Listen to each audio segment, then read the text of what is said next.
What's some crazy childhood stories you have? Sleeping on the rear window shelf of the car while on a highway trip.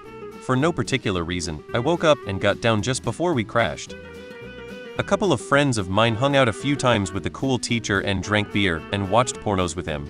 We were probably 12-13. At the time, I was jealous that I hadn't been invited. Only later did I realize how fucked up that was. My father told me that while mommy's had white milk, daddy's had chocolate milk and I sucked his nipples. It still disturbs me to this day.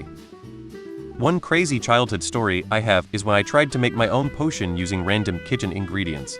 I mixed everything from ketchup to sugar and even some dish soap. I thought I was creating magic, but it ended up bubbling over and making a huge mess. My mom walked in and just laughed while I stood there, covered in goo, thinking I was a mad scientist. I once convinced my friends that our neighborhood was built on ancient pirate treasure, so we spent an entire summer digging up random yards with plastic shovels, convinced we'd strike gold. We didn't find anything but a bunch of old soda cans, but we did make some legendary treasure maps that are still hanging on the fridge. I saw my uncle who had Down syndrome molest my cousin who also has DS. I don't realize what I saw until I was at his funeral.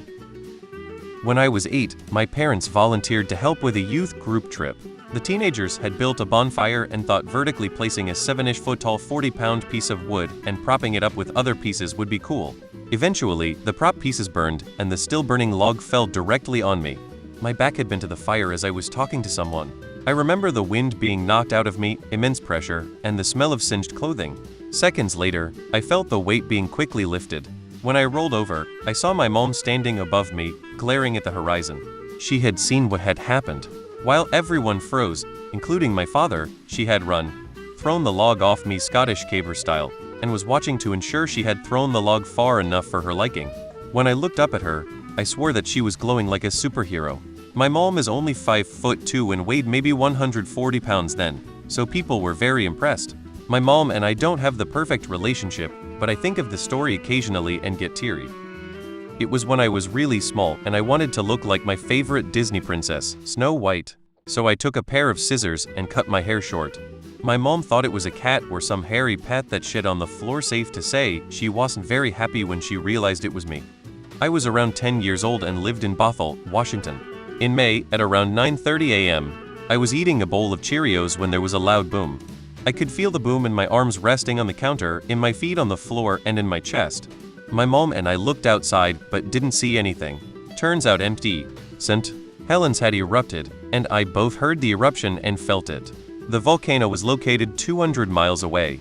Was standing next to my mom in a cosmetic shop while she was trying out makeup.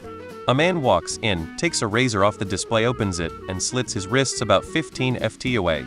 I can picture it perfectly to this day, and it was probably 25-ish years ago. I just pulled on my mom's coat to get her attention, then he collapsed.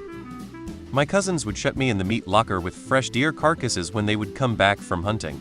The light switch was on the outside, as well as the door handle. My dad attacking my mom, I remember one fight specifically. I must have been about 2, and I asked if she was okay, then started playing with my toys while they were still fighting.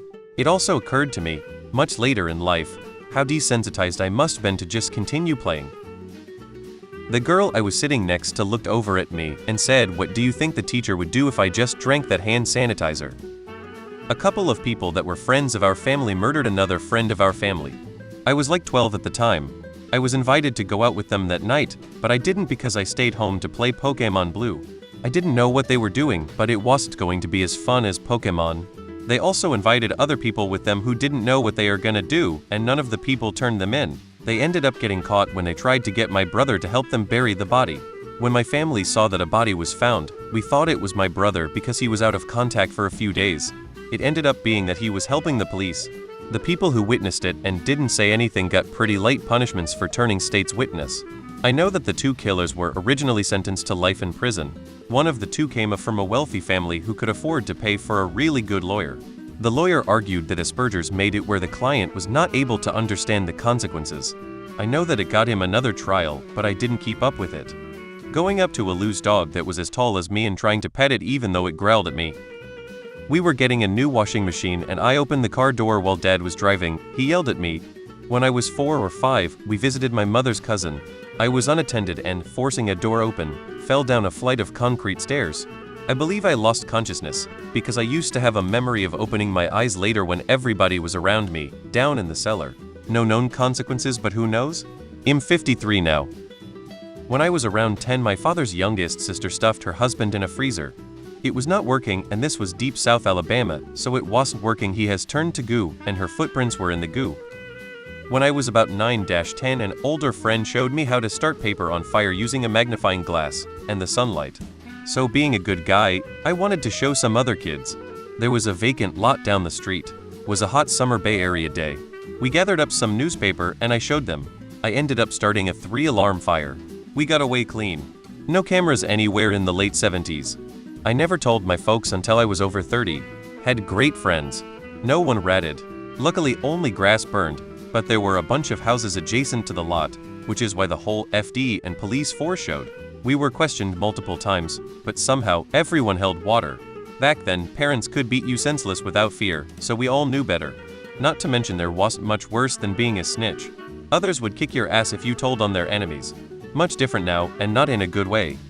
When I was around 6 or 7, my dad burnt down a swimming pool. He was burning a stump that had been infested with fire ants, and it wasn't burning as quickly as he liked, so he asked me to get the gasoline. He poured it directly onto the fire, and the flame went up the stream, trying to stop it from getting to the spout. My dad whipped the can around, causing the flaming gas to hit the wall of the plastic pool. Good news was it put out the fire and drowned the ants.